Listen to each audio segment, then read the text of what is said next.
Watching Beyond Markets, welcome. I'm Esther. Awoniyi. Thanks for joining us today. On the show, we'll focus on one of Nigeria's sub-nationals, Ogun State, and we're discussing budgeting, taxation, and the development plans. As always, you can join the conversation with the hashtag Beyond Markets. You can also follow my Twitter handle too at Esther Obudaga. Now, Ogun State's 345 billion Naira 2018 budget, tagged the budget of accelerated development, will be dedicating 64.7% of the budget on capital projects. Rele Adesina, Commissioner for Budget and Planning in Ogun State, joins me to share some of the state's plans. Rele, it's a pleasure to have you on the show today. Thank you. Let's start with the budget. 345 billion Naira, that's about $1 billion US, and it's unprecedented in size and prospects. Tell us about the numbers, especially funding. How are you going to fund this budget? Okay, well, first of all, it's 343.98, okay, is what was finally passed by the House. As you rightly said in your intro, the budget is tagged the budget of accelerated development, and obviously development requires a significant investment in capital. We've looked at our trajectory in terms of the way that the economy is developing, the prospects that we have for broadening and deepening our IGR base, and we feel that we can place greater emphasis on internally generated revenues to sort of catalyze some of the development that we have planned. In terms of how the budget will be funded, a significant portion of it, we feel, will come from the efforts that we've been making with regard to IGR bearing fruit. I think when you're coming from a relatively low base, relative to your potential, you can grow your revenues by doing some of the basic things well. In terms of PAYE, there's still room for growth there, which is quote-unquote the easiest form of IGR that the state That's the pay as you earn? Yes, okay. Exactly. As you know, it's on a residency rule basis. The population of Ogun State is a combination of natural kind of growth and also migration. We have a number of heavily populated border towns, and just getting better at managing the pay-as-you-earn taxes that are supposed to come from residents there, engaging with our neighbouring states to ensure that is better effected, represents an upside for us. There were some figures that were floating around last year referencing the number of high net worth individuals that in the country that, for example, that were paying taxes over 10 million Naira, I believe. And I think there were, when the conversation started, there were maybe 2 people in Ogun State that were in that bracket, which didn't seem reflective of reality. I know that number has risen significantly, and we anticipate that there's still more traction, to be had there. Industries are opening up all the time.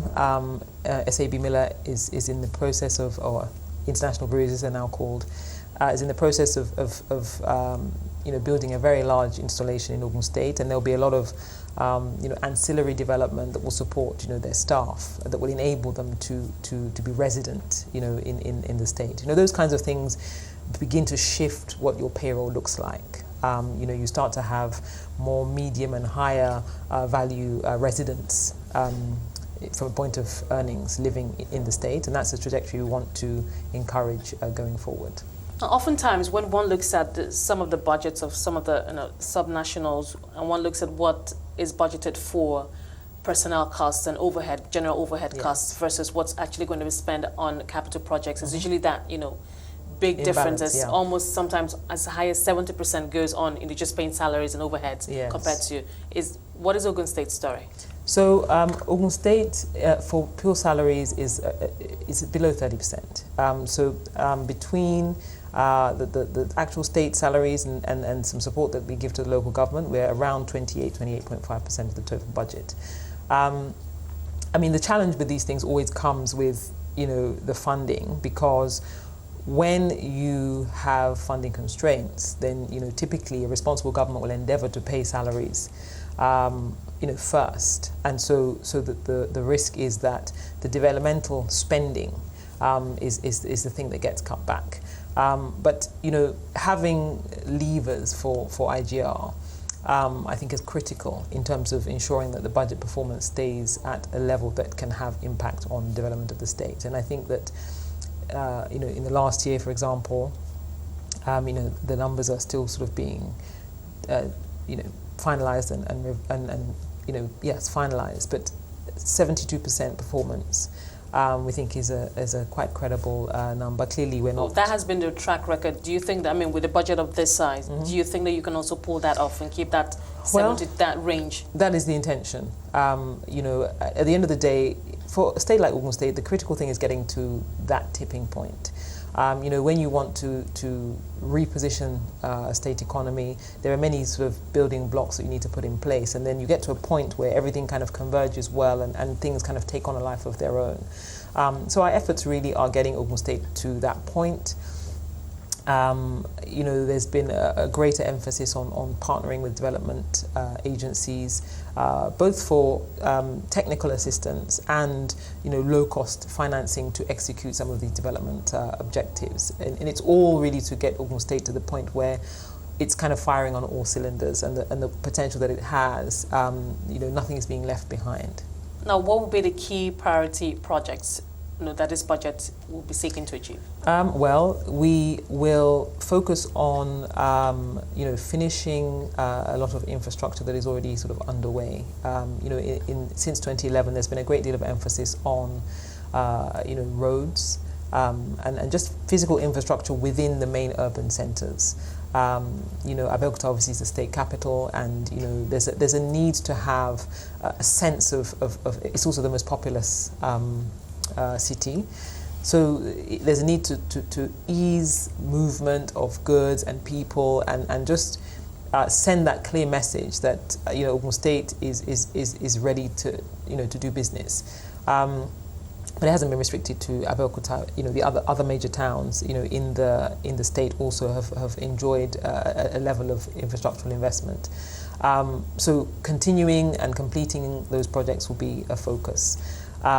In terms of the rural areas, the need to stem urban drift and to ensure that those in rural communities have credible means of livelihood is also important. But is that a problem that Ogun State has? Are you seeing rapid urbanization? People coming from the rural areas? Certainly there's a concentration of population in the urban areas. But the point is that those that are in the rural areas need to be able to participate, in the economy. So yes, we've laid a great deal of emphasis on the urban infrastructural development, thus far. But there's always been that understanding that we must then connect the rural areas to it. Ogun State has the benefit of having 3/4 of its land mass being arable, suitable for farming, and probably less than a third of it that's under cultivation. Agriculture, the last kind of estimation was less than, maybe like single digits, mid-single digits as a contribution to the state's output. Clearly there's a mismatch there. If you have that much arable land, if it's a sector that employs most of, or the largest number of your citizenry, what that means is that much of that activity is subsistence. The value add coming from that effort is not as it should be.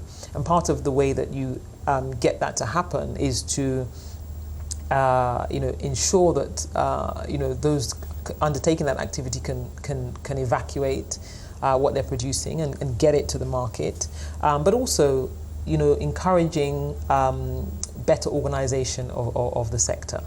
One of the most important things that is happening in the state at the moment is that we are working with the World Bank to undertake an agricultural industrialization program that relates to developing the agricultural sector, building value chains in key crop areas. Ogun State will always have a degree of competition for its land because of its location, because we already have a large industrial base, the largest industrial base in the country. We are next to a very large market, so housing is something that is viable in the state, and of course agri. But so we have to be smart about how we approach agriculture.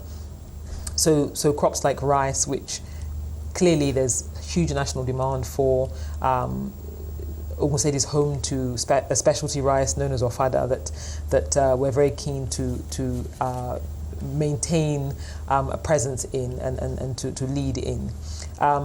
So, there will be an emphasis on that. But if you consider the industrial base and consider the fact that there's a potential for industrial off-takers for a lot of the agricultural produce that we could that could be grown in the state, we have to ask ourselves, how do we ensure that happens? Especially by way of incentives. Well, I mean, incentives is one, but before you can even engage with an off-taker with regard to incentives, you have to even be able to deliver, the product, the produce. So, and that takes organization. It takes, a lot of kind of analysis and data gathering and engagement to understand the kind of quality of produce that your off-taker would want to ensure that the capacity of your farmers to participate in that process, to ensure that there's the kind of infrastructure needed to enable that participation. And you really need to have a fairly robust and detailed work plan to sort of get that to happen. And that's a very key part of our World Bank partnership, getting that technical assistance to help us to plan these things out. And it will ensure that citizens of the state can participate more profitably in agriculture. So is a lot of that happening now, or yes, it is. Okay. Yes, it is. It's funny that it's a kind of thing that when people think about agriculture, we think, okay, just claim more land and plant. But actually, you really have to think through, what you're doing, and you need to understand who your farmers are. You understand, what they grow. You need to be very clear about what grows best where. You need to understand, who the off-takers are and what their needs are. You need to understand how you're going to evacuate your produce in terms of processing. What's the capacity? Okay. Is a plan to, because across the state, when one looks, it's still, obviously majority of the farmers are in rural areas, so it's still that they're still at the level of subsistence farming, and we have this big picture of taking our farming across the value chain to mechanized industrial farming, and it doesn't appear that we're moving at that. Well, I think pace. Mechanization is important, but also I think that we kind of have to take account of where we are. The average age of, I think, the Nigerian farmer is something like 59 or 60, which clearly is a huge risk factor. Given our population size, given the slant of our demographics, and given the need to create jobs, there will be an incremental migration towards the kind of large-scale machine-driven farming that we may see elsewhere. There are also models that can be engaged where you organize smaller farmers to ensure that their yields improve, to ensure that they deliver a quality of product that can be used. So it's not really just about going straight to machines. You can use the current models, but just get a far better return on them. So that's also part of what is being done alongside, obviously larger scale commercial activity. Okay, Rele, we're going to take a quick break and we'll come back and pick up from where we left off. Thank you for your time so far. I've been speaking to Rele Adesina, Commissioner for Budget and Planning for Ogun State. As we continue our discussion, still with me is Rele Adesina, Commissioner for Budget and Planning for Ogun State. Rele, thank you for your time so far. Pleasure. Let's talk about the ease of doing business. We've talked about agriculture, and of course, the key aspect of that is land acquisition and acquiring the land and the proper documentation for the land. But for the ease of doing business, help us understand what has changed. How easy is it now to start a business, register a business, and if one wants land, how difficult is it now? Well, first of all, I should say, just a point of correction with regard to agriculture and land. There's an emphasis on being more innovative and more participatory in the way that land is accessed, because of course we talked earlier about having lots of smaller holder farmers, and the model of acquiring land to do large-scale agriculture versus partnering with smaller holder guys that have a stake in the overall outcome is kind of the preferred method going forward.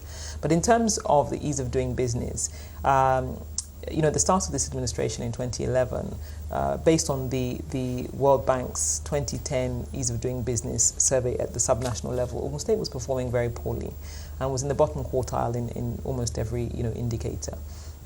By 24, I mean, this was a source of major concern, for the administration, given that it was understood that in order for the state economy to grow and to diversify, making the state attractive for private capital was very important. So addressing some of those indicators, it's a great objective measure to use. And by the time the 2014 survey, came along, Ogun State had moved to top 5 in some of those key areas, certainly in terms of starting a business. We're in the top 5 and had improved really across the board. And we have continued to maintain that as a focal area. We've improved the advocacy between government and businesses. Our engagement with industries, the frequency of those engagements, the access to the governor. We have business roundtables with the governor, as well as continuous engagement with the Commissioner for Commerce and Industry, just to ensure that we have a finger on the pulse of what the concerns are for those seeking to do business in the state. And we have observed that it has borne fruit. We believe that there's still more to be done, but we certainly, it remains a priority area. So what does the business community tell you in terms of what their biggest challenges are? I know that a lot has been done, a lot of positives, no doubt, but what do they tell you? Well, in many ways, it's a lot of the things that you would expect. So things like land administration is something that still requires work. One of the things that I mentioned, us partnering with the World Bank with a 5-year program, and one of the key components of the business environment section of that program is related to land administration reform.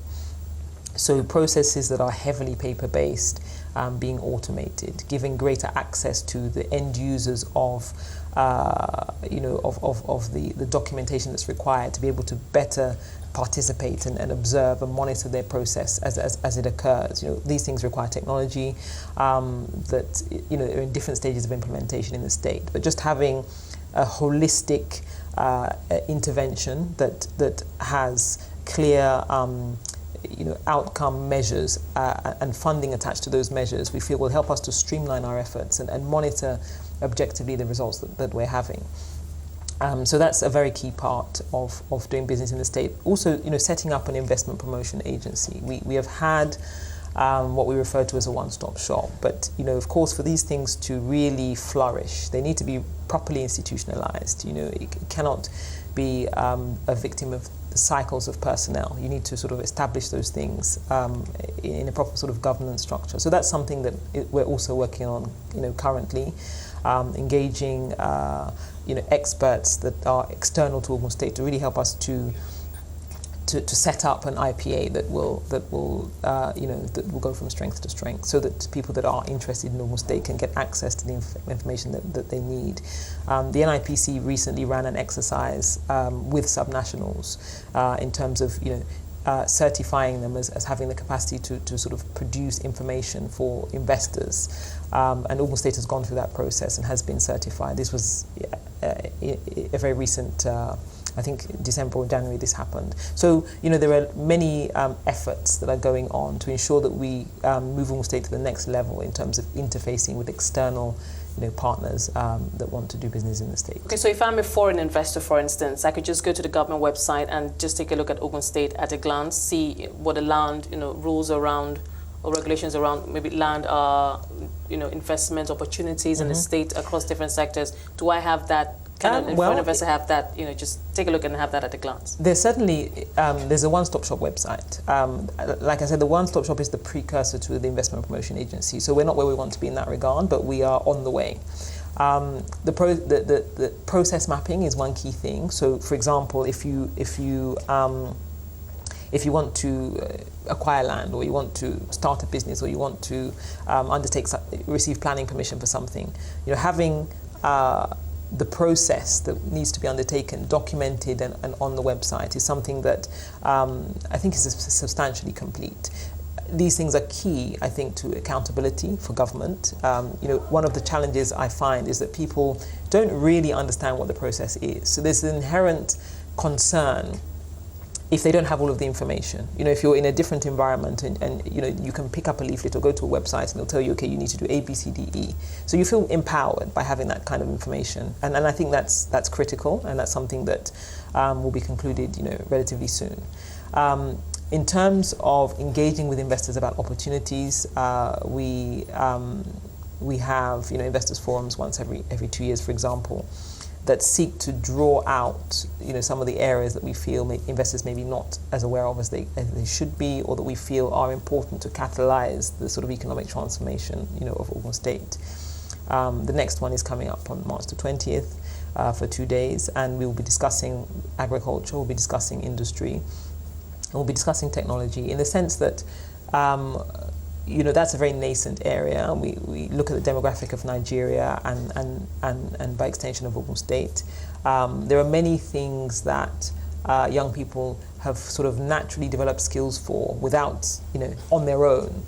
And it's about how one can harness that and stimulate the kind of participation and innovation that will help the economy to move at a faster pace. So that's what we'll be looking at. Okay, now for the economy to move at a faster pace, and as Ogun looks to becoming more industrialized, power is going to be a key issue. And tell us about the investments you're making in power, perhaps around the independent power project. Yes, so we have a 5 megawatt IPP that came on stream earlier this year. And the reason for that intervention, which is a partnership, Ogun State has kind of enabled and facilitated private sector to come in and make that investment, because of the realization that we need to, move at a faster pace with regard to providing power. The intention is that there will be, additional interventions like that around the state in areas where it's clear that there are, captive, there are markets that where there's sufficient offtake to be able to sort of support, that kind of intervention. Typically, you would expect those things to be in the urban areas, but the rural electrification is not being left out. Just a week ago, we commissioned a project in Igbamugbamu in Ijebu, which is basically a rural town that you kind of have to drive quite a long way to get to, that has never had power. And in partnership with the federal government and various other European partners, actually European and American partners, there was a 85 kilowatt solar powered electrification project that was commissioned.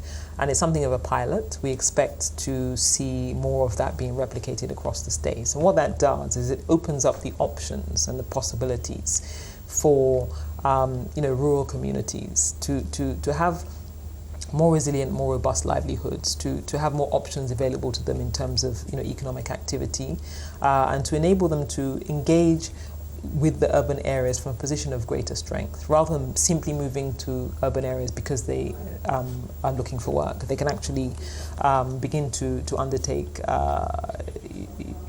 more value-added activity in their communities. Now, sometimes, especially at the federal level and for some states too, when it comes to partnering, when government partnering with the private sector, the PPP model, becomes an issue.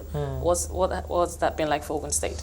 Well, there hasn't been a tremendous amount of PPP activity that's taken place. So we there's a law that I believe has been drafted and is still being worked on. It's not. I don't believe it's received assent yet.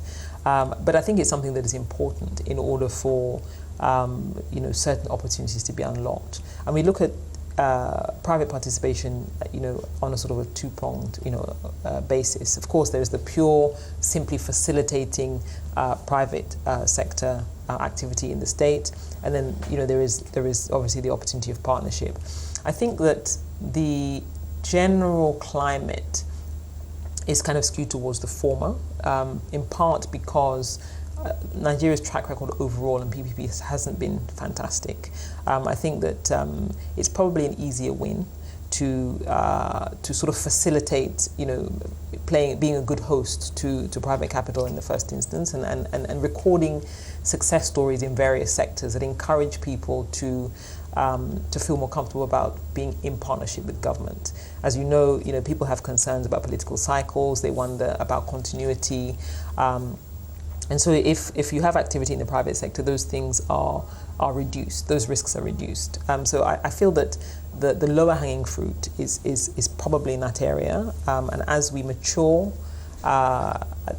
institutionally, then there's more scope for delving more deeply into PPPs. Now, this administration is in its last 4 years. What would you say, since the beginning, what would you say, maybe very briefly now, we have about 2 minutes left, the key or the biggest achievement, maybe key legacy projects, if you will? I think that the overarching win for this administration is the repositioning of Ogun State, both in the minds of the citizens and those that are around us. To anyone with an objective eye and a little bit of insight, the opportunity that Ogun State has been clear for a very long time. But the perception has always been that you cross the border and that you kind of step down several notches in terms of dynamism and activity. And I really believe that people think about Ogun State differently now. Thank you so much for your time today. We appreciate you being on the show. Thank you for your Pleasure. being here. I've been speaking to Rele Adesina, Commissioner for Budget and Planning for Ogun State.